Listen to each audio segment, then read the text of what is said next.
सबसे पहले आप सब मुझे बता सकते हैं कि फोर्स क्या होता है? What is force and what is pressure?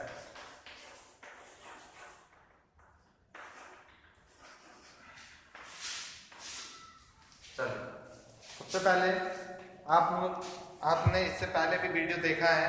इस चैप्टर को मैंने अच्छे से क्लास में बताया था, तो आप सबको पता होगा कि फोर्स और प्रेशर क्या होता है, दोनों में डिफरेंस क्या है। एक बार मुझे कोई भी बच्चा बता सकता है कि फोर्स एंड प्रेशर में क्या डिफरेंस है?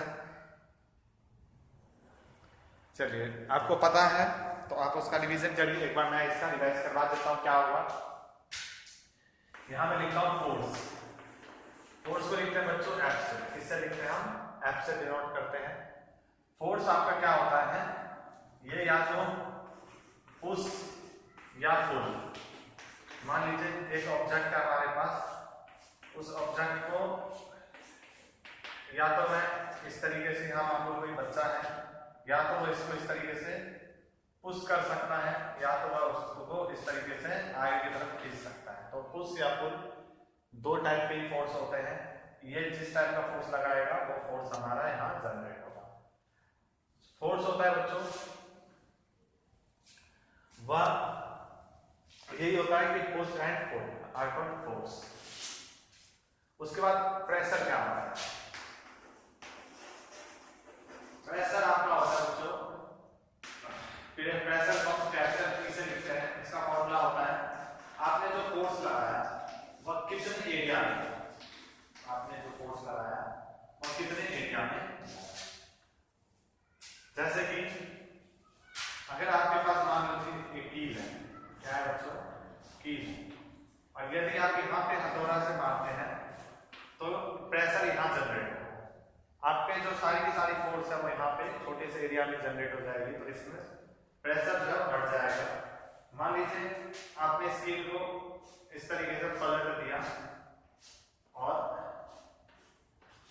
यहाँ पे हथौड़ा मार दे, तो क्या होगा? उसका रिजल्ट क्या होगा कि यहाँ पे प्रेशर जो होगा बिल्कुल कम लगेगा, क्योंकि एरिया यहाँ बढ़ गया। यहाँ पे एरिया बहुत कम है, तो यहाँ पे प्रेशर क्या लगेगा? अधिक लगेगा इसके कंपेयर।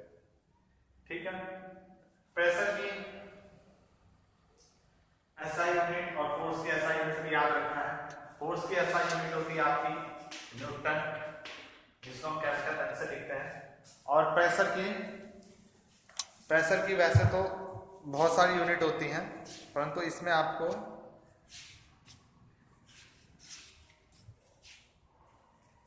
आपके सिलेबस में जो इसकी एसआई यूनिट है, चलो देख लीजिए। जैसे प्रेशर की हो जाएगी पास्कल, ठीक है, बार, ठीक है, ये सारी के सारे हमारे क्या है? इसकी एसआई यूनिट है।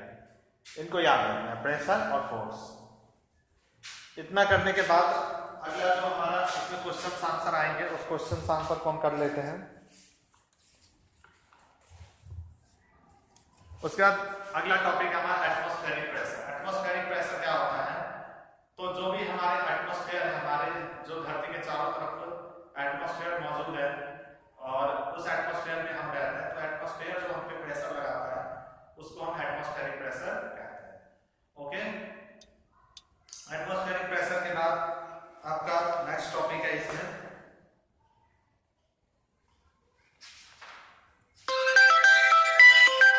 Pressure exerted by liquid and gas.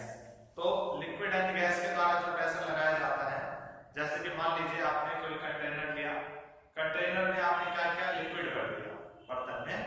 तो बर्तन में लिक्विड भर दिए या गैस भर दिए, तो उसका क्या रिजल्ट निकलेगा कि वह जो लिक्विड या गैस है उस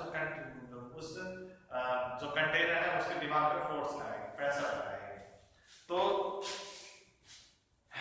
जैसे कि मान लीजिए ये आपका क्या है? कंटेनर है, ठीक है।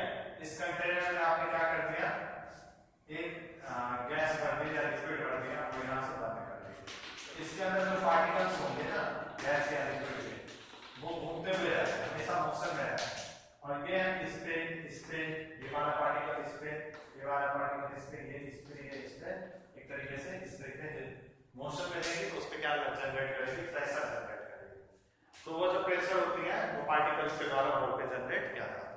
ओके, इसके बाद जो हमारा नेक्स्ट है कॉन्टैक्ट और नॉन कॉन्टैक्ट फोर्स। तो फोर्स बच्चों दो तरीके के होते हैं, contact and non contact force.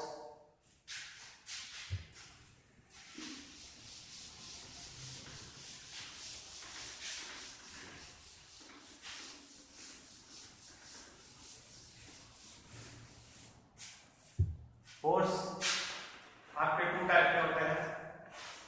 First होता है हमारा कॉन्टैक्ट फोर्स एंड सेकंड होता है हमारा non contact force. Okay, contact force में क्या होता है कि जब हम छू के, जैसे मैं इस बोर्ड पे ऐसे करके छू करके प्रेशर लगाऊं तो ये तो हो गया हमारा कॉन्टैक्ट फोर्स। ये क्या होगा बच्चों, हमारा कॉन्टैक्ट फोर्स। यदि मैं इसमें छू करके ऐसे करके इसको धक्का दूंगा ऐसे, तो ये हमारा हो जाएगा कॉन्टैक्ट फोर्स। यदि मैं बिना छुए हुए ऐसे कुछ जादू करूं और उसको धक्का दूं बिना छुए हुए, उसको बोलेंगे नॉन कॉन्टैक्ट फोर्स। जो हमारा कॉन्टैक्ट फोर्स होता है ये कॉन्टैक्ट के बाद हमें महसूस होती है। इसमें आपके कौन कौन से होते हैं, इसमें आपके हो जाता है जैसे friction force, muscular force,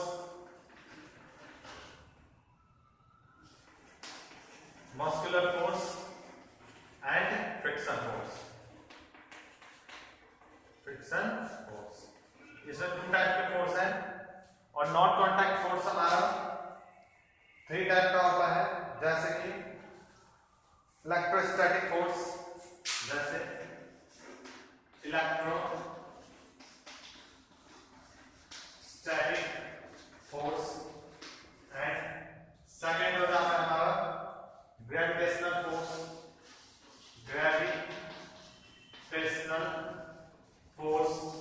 and third हो जाता है बच्चों, फर्स्ट है हमारा आपका इलेक्ट्रोस्टैटिक फोर्स, फर्स्ट है, सेकंड है हमारा ग्रेविटेशनल फोर्स, एंड थर्ड है हमारा मैग्नेटिक फोर्स। तो क्या इसमें इन फोर्स में हमें टच नहीं करना पड़ता है? तो नहीं करना पड़ता। क्यों नहीं करना पड़ता है? ये जितने भी हमारी फोर्स है, जैसे कि मान लीजिए मैग्नेटिक फोर्स है, मैग्नेट में आपका मान लो यहाँ पे लोहा रखा हुआ है, तो मैग्नेट उसको टच नहीं करता, दूर से ही उस पर फोर्स लगा सकता है ना। इसी तरीके से ग्रेविटेशनल फोर्स भी होता है, जो कि जैसे कि सन है और अर्थ है। सन हमेशा अर्थ हमेशा सन के अराउंड मूव करता रहता है ना, तो वहां पे क्या अर्थ सन को टच करता है? नहीं करता। तो वहां भी कौन सा फोर्स लगता है? Gravitational force. इलेक्ट्रोस्टैटिक फोर्स कैसे लगता है? जैसे कि मान लीजिए आपके पास एक कोई सा भी इलेक्ट्रिकल फोर्स लगता है, जैसे मान लीजिए कंघा है, कंघा को आप जब अपने बालों में या सर पे रब करके कागज के छोटे छोटे टुकड़ों के पास ले जाते हैं, तो वह टुकड़े कागज के वो कंघे में मतलब जाकर के अट्रैक्ट हो जाते हैं, वहां पे जो फोर्स लगता है वो कौन सा लगता है? स्टैटिक फोर्स लगता है, इलेक्ट्रोस्टैटिक फोर्स। तो इन 3 टाइप के जो फोर्स है इनमें टच करने की आवश्यकता नहीं होती, तो ये सारे के सारे नॉन कॉन्टैक्ट। इसके अपोजिट डायरेक्शन में जो आप देख रहे हैं वहां पे वो कॉन्टैक्ट फोर्स है, जिनमें कि हमें टच करके उन फोर्स को जनरेट करना पड़ता है। ओके, तो ये तो हो गया हमारा contact and non contact force. इसी के साथ हमारा चैप्टर फिनिश होता है और आपके यहाँ बच जाते हैं क्वेश्चन आंसर। उस क्वेश्चन आंसर को करना है, जैसे कि कुछ मैं बता देता हूँ। फिल इन द ब्लैंक्स में a drop water from well we have to test at the road. जब हम कुओं से बाल्टी के द्वारा पानी निकालते हैं बाहर, तो हम उसमें कौन सा फोर्स लगाते हैं? तो उसमें हम पुल करते हैं, ठीक है। इसी तरीके से charge body dash and charge body towards it. एक चार्ज बॉडी है, चार्ज बॉडी को फोर्स लगाएगा तो वहां पे ना अट्रैक्शन वाली फोर्स लगेगी, तो इसका आंसर क्या हो जाएगा? अट्रैक्शन। सी है हमारा to move a loaded trolley we have to. अगर मान लीजिए कोई ट्रॉली है उसको हमें मूव करना हो, तो उस पे हम पुश या पुल कोई सा भी फोर्स लगा सकते हैं। नेक्स्ट है हमारा the north pole of magnet और north pole of the magnet क्या करेगा? जब मान लीजिए मैग्नेट के 2 सेम पोल्स होते हैं तो आपस में क्या करते हैं? एक दूसरे को रिपेल करते हैं। ओके, तो तो ये हमारी कुछ क्वेश्चंस एक्सरसाइज में उन सबकी भी आपको प्रैक्टिस करनी है। और इसके साथ इसमें जो भी क्वेश्चंस आंसर है मैंने इसके वीडियो में करवा रखा है, क्वेश्चंस आंसर को एक बार देख लेना। क्वेश्चंस आंसर से 1-2 आएंगे, एक क्वेश्चन टॉपिक से आएगा। टॉपिक में भी आपके जो मैंने इंपॉर्टेंट क्वेश्चन बात बताई है इनसे पॉइंट को अच्छे से समझ लेना, इनसे ही क्वेश्चन बन जाएंगे। तो आपको क्या करना है, आज का होमवर्क ये है कि इन सारी चीज का ना रिवीजन करना है अच्छे से।